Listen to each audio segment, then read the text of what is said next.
ಏನು ಗುರು ಇದು cinema middle class ಲೈಫ್ನ ಕಣ್ಮುಂದೆ ನೋಡ್ದಂಗಾಯ್ತು. ಸ್ಟಾರ್ ಸಿನಿಮಾ ಹೇಗಿದೆ ಹೆಂಗಿದೆ ಅನ್ನೋದು ಹೇಳ್ತೀನಿ ಬನ್ನಿ. ಪ್ರತಿಯೊಂದು ಸಿನಿಮಾದಲ್ಲೂ ಅದರದ್ದೇ ಆದ ಒಂದು ಎಮೋಷನ್ ಇರುತ್ತೆ. ಈ ಸ್ಟಾರ್ ಸಿನಿಮಾದಲ್ಲೂ ಹಾಗೆ ಒಬ್ಬ ಮಿಡಲ್ ಕ್ಲಾಸ್ ಲೈಫ್ ಡ್ರೀಮ್ನ ಎಮೋಷನ್ ಜೊತೆ ಸಖತ್ತಾಗಿ ತೋರಿಸಿದ್ದಾರೆ.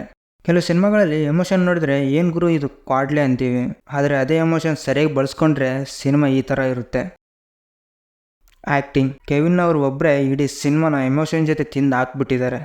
ಇದರಲ್ಲಿ ಯಾವ ಕ್ಯಾರೆಕ್ಟರ್ ಚೆನ್ನಾಗಿಲ್ಲ ಅಂತ ಅನ್ನೋ ಆಗಿಲ್ಲ, ಪ್ರತಿಯೊಂದು ಕ್ಯಾರೆಕ್ಟರ್ ಚೆನ್ನಾಗೇ ಇದ್ದಾವೆ. Characters, dialogues, music, cinematic look, acting ಇದರಲ್ಲಿ ಯಾವುದಿಲ್ಲ ಅಂದರೂ ಸಿನಿಮಾ ಅಷ್ಟು ಚೆನ್ನಾಗಿ ಬರ್ತಿರ್ಲಿಲ್ಲ. ಇನ್ನು ಇದರ ಮೇನ್ ಪ್ಲಾಟ್ ಬಂದು ಒಬ್ಬ ಮಿಡಲ್ ಕ್ಲಾಸ್ ಹುಡುಗ ಹೀರೋ ಆಗ್ತಾನೆ ಅಂದರೆ ಏನೇನು ಸಮಸ್ಯೆಗಳು ಎದುರಾಗುತ್ತೆ ಅನ್ನೋದೇ ಇದರ ಮೇನ್ ಪ್ಲಾಟ್. ಡೈರೆಕ್ಟರ್ ಎಲನ್ ಇದು ಅವರದ್ದು 2ನೇ ಸಿನಿಮಾ, ಆದರೂ ಅವರ ಸ್ಟೋರಿ, ಡೈರೆಕ್ಷನ್ ಬೇರೆ ಲೆವೆಲ್ ಗುರು. ಪ್ರತಿಯೊಂದು ಸೀನು ಎಲ್ಲೂ ಬೋರ್ ಆಗಲ್ಲ. ಕೆಲವು ಸಿನಿಮಾಗಳಲ್ಲಿ ಡ್ರಾಮಾ ಇದ್ದರೂ ಇಷ್ಟ ಆಗಲ್ಲ, ಆದರೆ ಇದರಲ್ಲಿ ಸಖತ್ತಾಗಿದೆ. ನಮ್ಮ ಕನ್ನಡದಲ್ಲಿ ಈ ಥರದ ಸ್ಟೋರಿ ಅಲ್ಲದೆ ಹೋದರೂ ಈ ಥರದ ಎಮೋಷನ್ ಕೊಡುವ ಸಿನಿಮಾ ಅಂದರೆ ದಿಯಾ. ಈ ಥರದ ಸಿನಿಮಾಗಳು ನಮ್ಮ ಕನ್ನಡದಲ್ಲಿ ತುಂಬ ಬರಬೇಕು.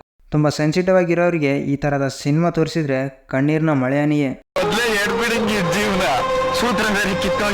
ಈ ಸಿನಿಮಾ ಥಿಯೇಟರ್ನಲ್ಲಿ ಮೇ 10ಕ್ಕೆ, ಇನ್ನೂ ಸ್ವಲ್ಪ ದಿನ ವೆಯ್ಟ್ ಮಾಡಿದರೆ ಇದೇ ಜೂನ್ 14ಕ್ಕೆ OTTಯಲ್ಲಿ ರಿಲೀಸ್ ಆಗ್ತಾ ಇದೆ.